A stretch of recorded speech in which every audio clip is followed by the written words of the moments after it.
Dans le laboratoire de la ferme de la Métairie, Amélie est au fourneau. Au programme ce matin, confiture de prunes. Il n'y a pas de machine. La seule machine ici, c'est mon cerveau. On ne travaille pas sur des fruits tamisés. On ne les passe pas au tamis, on ne les mixe pas. C'est mon choix pour justement que le public il ait le plaisir de manger un fruit presque entier confit. Là, quand il met la cuillère sur sa tartine, il y a des beaux fruits avec un peu de beurre. C'est vraiment extra.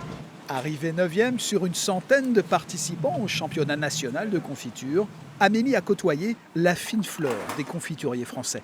Quand j'ai vu les autres travailler, qui étaient déjà là l'année dernière, je me disais, ah ouais, là Amélie, va falloir être plus minutieuse, faire plus attention à tout.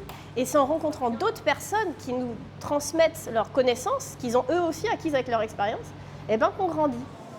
Pour Fabien, co-créateur avec sa femme Corinne de la Fée Confiture, avoir participé et terminé 10e au championnat, c'est bon aussi pour les affaires. Changer un peu. Je vais prendre de la prune et je vais prendre... Les gens viennent spontanément nous voir, nous féliciter et ça nous ramène des nouveaux clients. Ça fait passer le pas à certains qui nous ont vus mais qui n'ont jamais osé et qui vont se dire bon, on a affaire à des vrais artisans confituriers. Elles sont comment les confitures de Fabien? Elles sont super bonnes.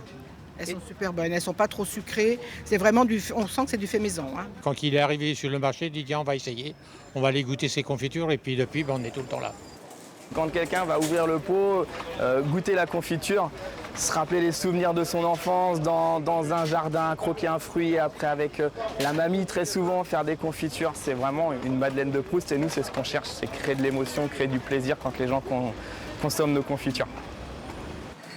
Une alchimie délicate, un produit riche en émotions, la confiture est bel et bien un art.